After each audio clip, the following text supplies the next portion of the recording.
It's no secret that a large chunk of South Africans still rely on social grants. That figure stands at more than 46% of the population, while youth unemployment currently peaks at around 56%. But from April, grants will increase above inflation levels. Some good news, sure, but isn't this merely putting a plaster over a much bigger problem? And are the increases large enough to take away from government's ability to pay off its surging debt levels? Our social wage bill stands at 3.3 trillion rand for the next 3 years. We've roped in economist Thabi Lekoa to help us contemplate this. Thabi, thank you so much for your time. Just very quickly, your overall impression of this budget. Was the windfall spent correctly?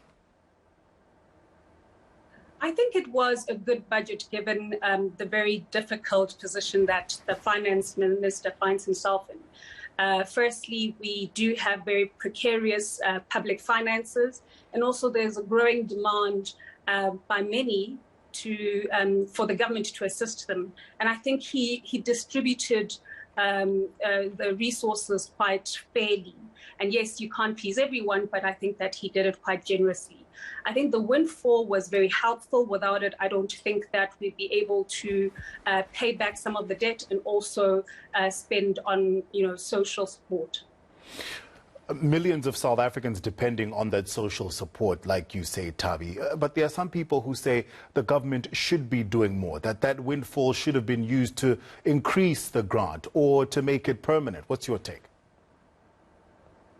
No, I don't think it's wise to make it permanent because we, as I mentioned earlier, our public finances are in a precarious position. As much as I agree with the short-term support, government spends more than it receives in revenues, and as a result, this weakens the public finances.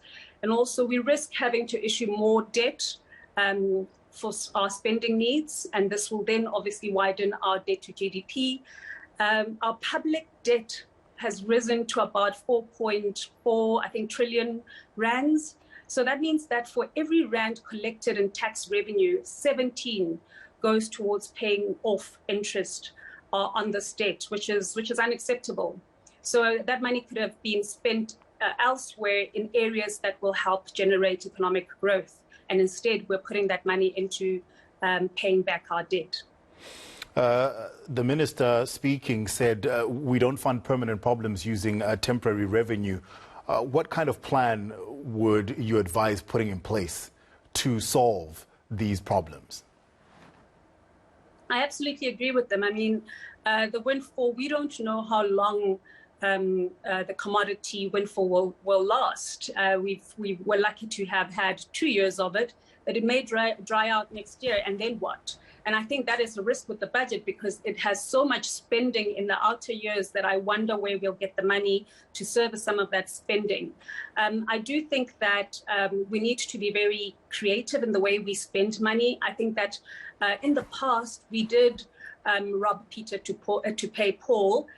We did take away money in areas like hospitals, public hospitals, and in school infrastructure, and in critical areas just to fund many times our state-owned entities. And I think that we need to put back money into the development of the economy. We need to put back money into municipalities. We need to have efficient municipalities that hire South Africans.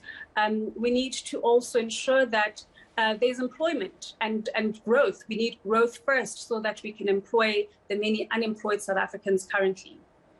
You spoke a little bit there, or you mentioned education. That got a major piece of the pie, 24 billion rand going to education.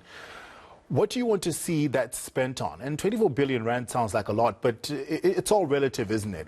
Relative to all the pressures that budgets face and the amount we've spent on education over the years, is that a good enough piece of the pie?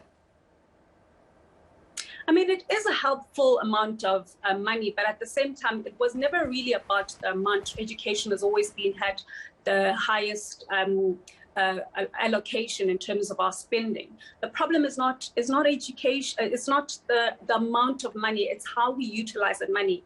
I don't think that we have the right teachers, for instance. I think that there's a lot of our schools are dilapidated. We need to put infrastructure or money, resources into those schools so that we can see the development of those schools and money going into building proper schools for us, for our learners. We also need to ensure that they get the best education possible, equivalent to students who go to private schools. And so that requires getting the best teachers and training the best teachers. And that is what we need to focus on more than actually just throwing money at the education budget. I think that we need to we need to do everything possible to get the right level of education, the right teachers, the right resources for our students. My next question, my final question, Thabi, is to do with health. That's also received a big chunk, 14.6 billion. Do you think it's the same situation as the education budget, where it's not about how much money is thrown at this, it's about the utilization? Absolutely. And I think with health, a lot of that, the new resources will be going to COVID funding. For instance, we have, I think, about 2.3 billion that is allocated towards the additional vaccines, and provinces will be getting also a lofty amount so that in the next 3 years to fight COVID. But I think more needs to go into the hospitals. The state of our hospitals, especially public hospitals, is dismal. We need to build also more hospitals in areas where there is, there aren't any hospitals. We need to also make sure there's a huge shortage of nurses in South Africa. As much as we talk about unemployment, especially youth unemployment, actually there are areas in our economy where there's a need for resources in terms of employment. So we need to capacitate our hospitals, both in the private and public hospitals. We need to also ensure that we retain doctors. There are a lot of doctors that are leaving the country. We need to make sure that we provide an environment that allows them to thrive in South Africa. And many of them are opting to go elsewhere. Thabi, thank you so much for your time. We appreciate it.